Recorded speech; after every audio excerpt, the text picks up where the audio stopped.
dad. Hello, I'm Matthew Nears. I've got pizza with barbecue sauce. It's not going to be uploaded until midnight tonight, so I'll schedule after this. The biggest one is this. Sorry, this one is the biggest piece. So it's not till the last piece. Here we go. For nearly 20 years, David and Janice Hunter enjoyed a blissful retirement in the Cypriot sun. But Janice had been diagnosed with blood cancer and recently had been in increasing pain. Speaking to my dad, she was in agony. He'll say now that he still has nightmares where he hears her screaming in pain because she was terminally ill and all she had was over-the-counter medication. Then, a week before Christmas, Cypriot police were called to the couple's home near Paphos. David had allegedly suffocated Janice before taking an overdose himself. But he survived and has since told Leslie of the pact they made. They'd agreed that my dad would help her and that then he would take his own life because they wanted to be together, they wanted to go together. How can you be sure these were your mum's wishes? Because my dad is a good man and I know how much he loved my mum, and I know without any shadow of doubt that he was doing exactly what she wanted and what she'd asked for.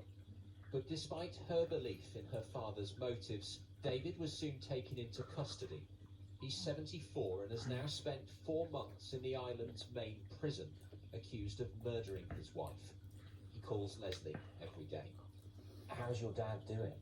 It's a relief when I pick up the phone and it's my dad, and at the same time it's heartbreaking. He's old, he's frail, he's grief-stricken, he's lonely, he's frightened. I just want to bring him home. We need to be able to grieve together for my mum. I want my daddy to come home. Before his last court hearing, David's lawyers asked the Cypriot authorities to downgrade his murder charge to one of assisting a suicide, which carries a much lower sentence. But that has so far been rejected. The issue of legalising assisted dying is being debated in Cyprus, but it faces strong opposition from its influential Orthodox Church. There will be people in Cyprus and people here who think what your dad did was wrong and that he should be punished. What do you say to them? Life isn't black and white. Life is many, many shades of grey.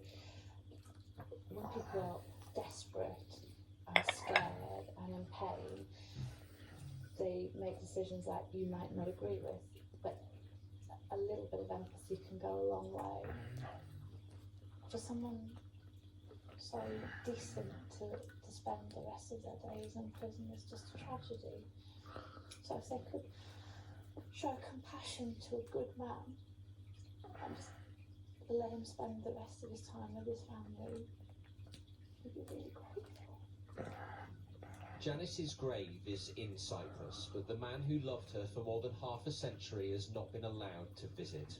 If convicted, David will almost certainly die in prison. His daughter is asking the judges to afford him the same kindness she believes he showed his dying wife. It's just a desperately sad story, isn't it? What chance do you think is there that Leslie will get what she calls the compassion that she thinks her dad is owed? Well, David's trial is scheduled to start on June the 16th. It could last several months. In the meantime, Leslie is having to raise money to pay for her dad's legal fees, while of course still grieving for her mum. Now, what she's been told is there was a note found at her parents' house. Incredibly, she doesn't know what it says because it's evidence in the case. It hasn't yet been disclosed to the defence team, but clearly its contents could prove crucial in establishing what Janice's wishes were before she died. But that said, euthanasia, assisted dying, they remain illegal in Cyprus, and in some ways this is being seen as a test case. The trial will be heard by 3 judges, not by a jury under the system there. And I think that will make it harder for the family to appeal to that sense of compassion that Leslie is so desperate for. It really is sad, isn't it? Whatever the outcome.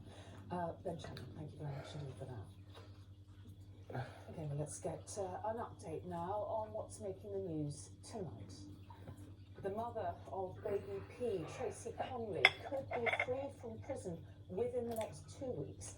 Today, a judge is backed a parole board decision to release her, despite a legal challenge by the government. The Bank of England has warned that inflation will hit 10% this year, warning of hardship for those on lowest incomes. The bank also raised interest rates from 0.75 to 1%.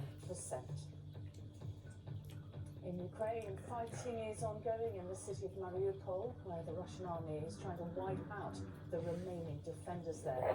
Taking the Azov steel plant would complete the Russian capture of that city.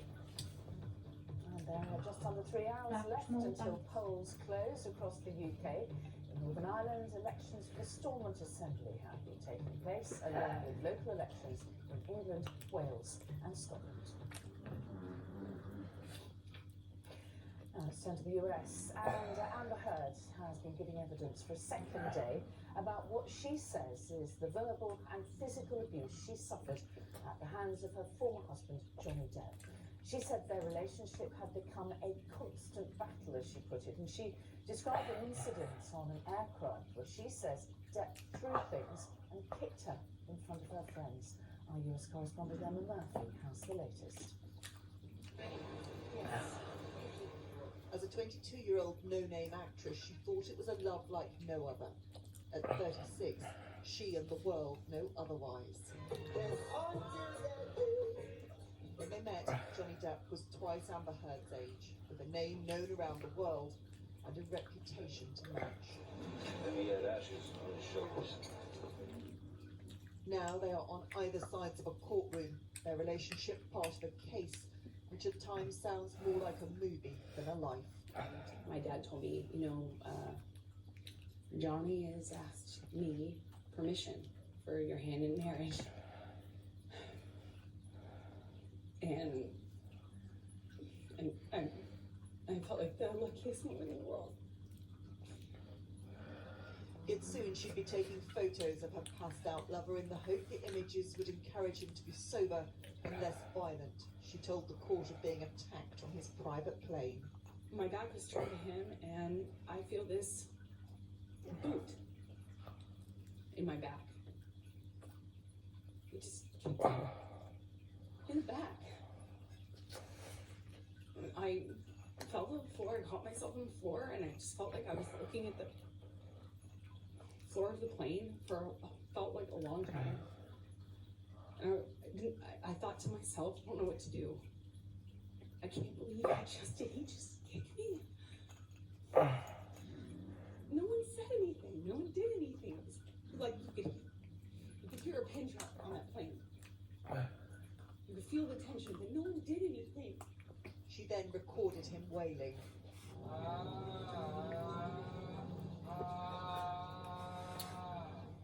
I was telling myself I needed to leave him, and he continued to drink, and then eventually started howling like an animal.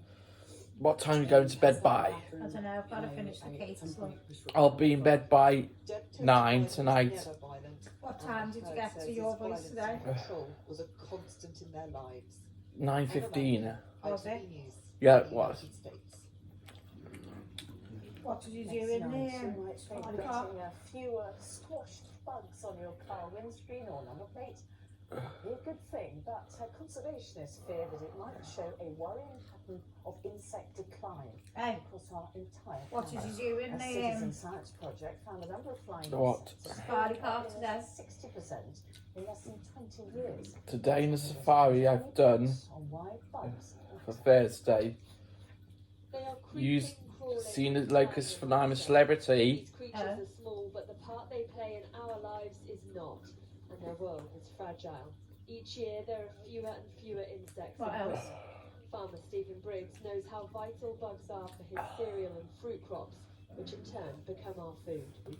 Growing crops of any kind, we need insects to fulfil the role of pollination, because they're crucial to maintain the productivity of our crops, and therefore the profitability of the farm, and therefore our livelihoods.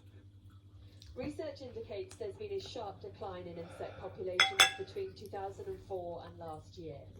In Scotland, the numbers reported fell by 28%, while in Wales they were down 55%. And England saw the biggest drop in insect numbers, a 65% decrease. Get out there, splatometer. And this is how that data's been collected. Thousands of volunteers recorded how many bugs hit their registration plate during car journeys. Matt's been investigating why insects are struggling to survive. They just can't travel safely through a landscape with so many pesticides, light pollution, and other forms of harm that we've created. And they've got to tackle the whole range of those issues. I've done which is a big task. walking around the jungle. Not an impossible one.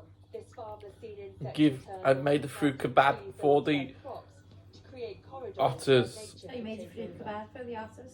Yes. Part of the solution, And then that was it. completely left alone Did to you become write them? homes for insects. Yeah. Yep. In a couple of weeks' time, this patch of the Okay, farm switch your will be phone off. completely Anyway, I'll see you next video. Bye.